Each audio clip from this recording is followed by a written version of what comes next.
Chapter 7. The Anatomy of a Sighting.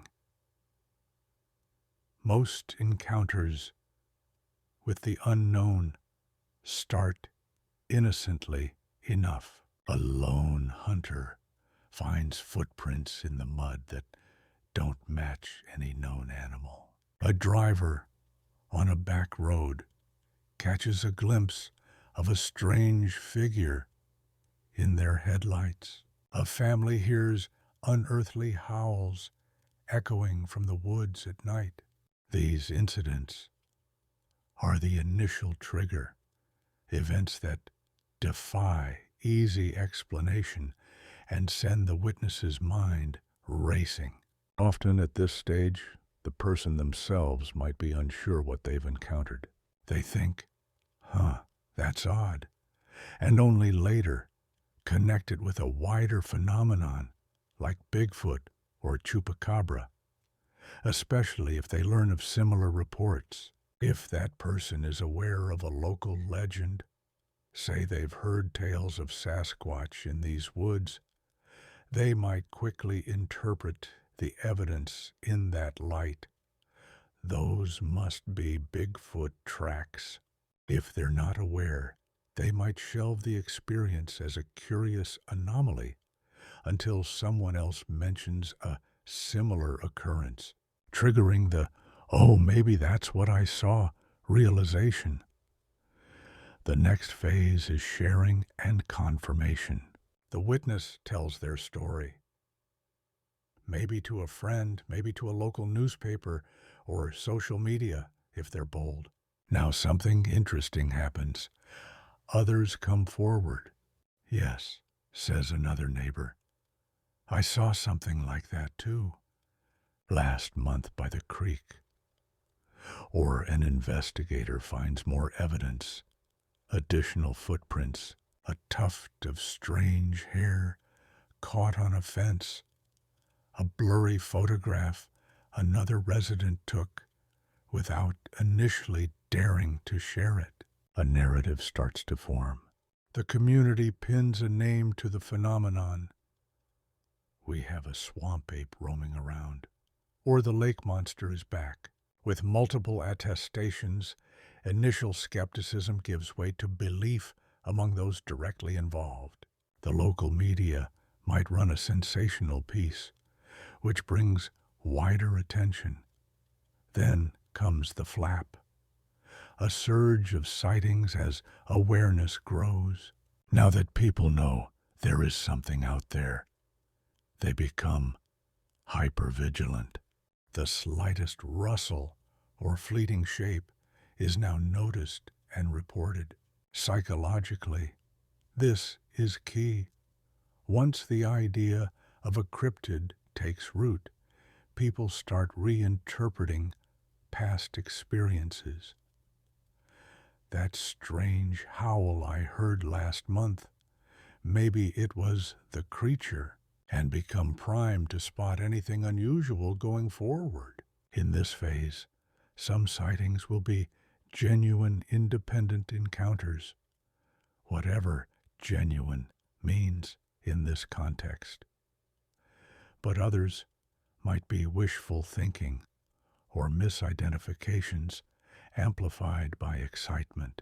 A kind of collective vigilance develops, many eyes scanning for the monster, which paradoxically can lead to both more false alarms and more true encounters.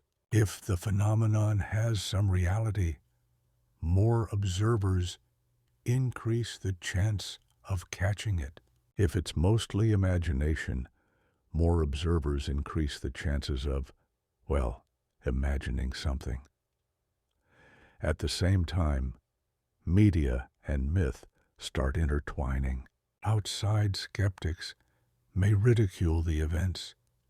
Little town loses its mind over Goatman, while local enthusiasts double down. "We know what we saw." Perhaps a few hoaxers try to cash in on the excitement by faking a footprint or donning a costume, muddying the waters, and giving skeptics ammo.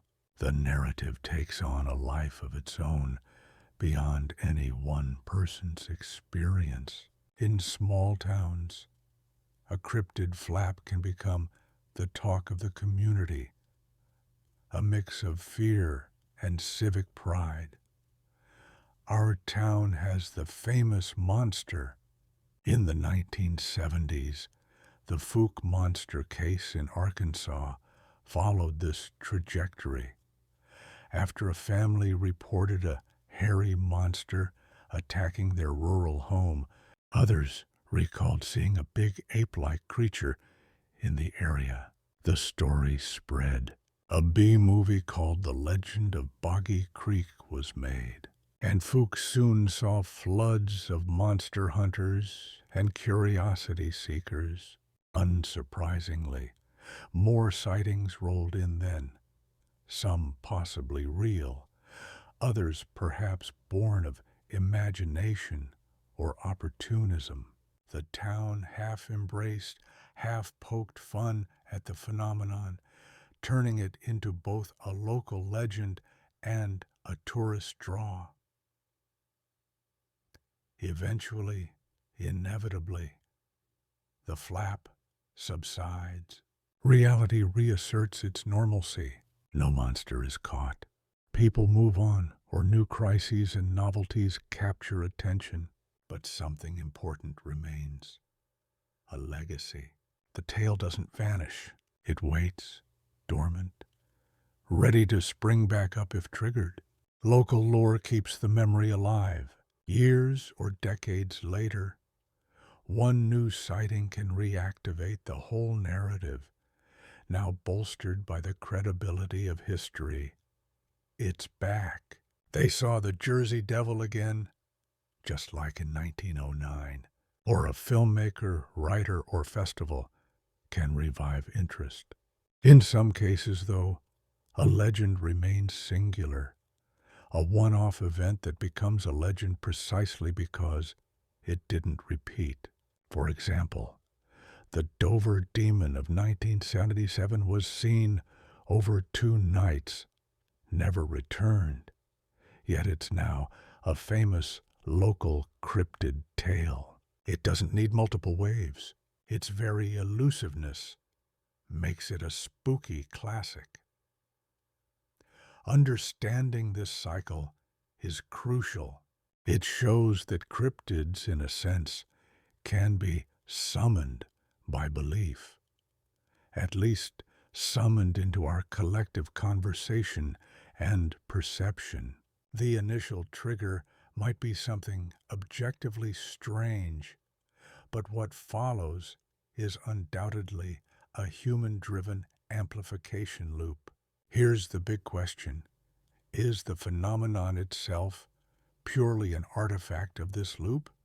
Or is there an actual unknown creature at the core, simply being exaggerated? If Bigfoot is just an undiscovered ape, it shouldn't matter how many people look for it or believe in it. It would be out there consistently, leaving the same signs year after year. But we don't see that consistency. We see waves of activity that hint strongly at a consciousness component. Something about our observation and expectation is entangled with the phenomenon. None of this is to say eyewitnesses are lying. On the contrary, most are sincere and often shaken by what they saw. But the mind is not a passive camera. It's an active interpreter, and under extraordinary circumstances, it can also be a projector. Our hypothesis asks, could some cryptid sightings be partly a projection or thought form, arising in the liminal space between reality and imagination?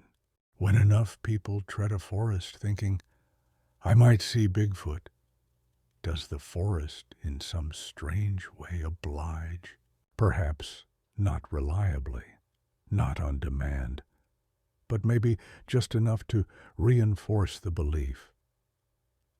There are tantalizing hints, even in the physical evidence, that suggest slipperiness. Take the footprints. The modern Bigfoot craze arguably kicked off in 1958 when a road construction worker named Jerry Crew found and cast enormous footprints in Bluff Creek, California. Decades later, it was revealed those particular prints were likely a hoax by a man named Ray Wallace, who had carved giant wooden feet to prank his co-workers. If that's true, a prank started the legend. Yet since then, many more tracks have been found that are harder to dismiss.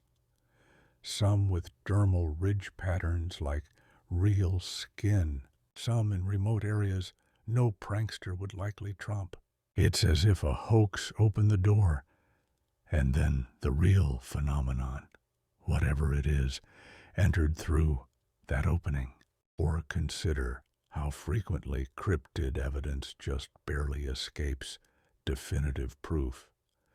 Trail camera photos that are always a bit too blurry, hair samples that yield inconclusive DNA, footprints that mysteriously stop as if the creature vanished mid-stride.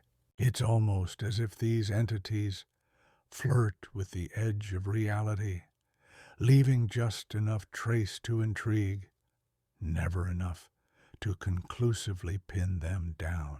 They abide by what I call the peekaboo principle. Now you see it, now you don't. This principle could well be a natural result of our own wavering belief. A skeptical crowd won't see anything at all. A credulous crowd might see too much, even things that aren't there. The sweet spot, it seems, is a group of witnesses or seekers who half believe, enough to invite an encounter, not enough to fully concretize it. In that delicate space, the phenomenon can materialize briefly and then dissipate without leaving hard proof.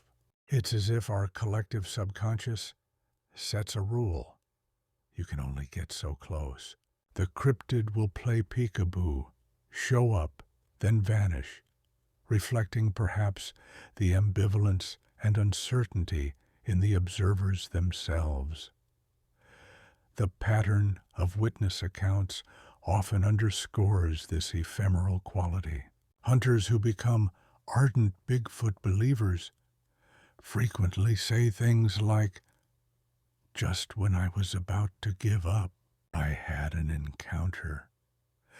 Many describe the experience in almost spiritual terms, as if the creature presented itself to them or allowed itself to be seen. Native traditions often view these beings as having one foot in the spirit world, capable of appearing or disappearing at will. Modern researchers might dismiss that as superstition, yet their own case files sometimes whisper similar conclusions. Some Bigfoot field researchers, after years of chasing shadows, come to believe the creatures are, in a sense, aware of the observer and actively avoid leaving definitive proof. It's like trying to catch a trickster, one might say. It leaves footprints, but doubles back to erase the trail's end. Could it be that we are part of that game? That our collective psyche sets the rule that you can only get so close? In other words, perhaps we unconsciously don't allow the mystery to be solved, because on some level, we need it to remain a mystery. This has been an excerpt from Quantum Cryptids by Sam Elliott. Check out Elliott's new book, Paranormal Imprints, for an in-depth look into how some ghosts leave a mark on reality. Paranormal Imprints by Sam Elliott is available now.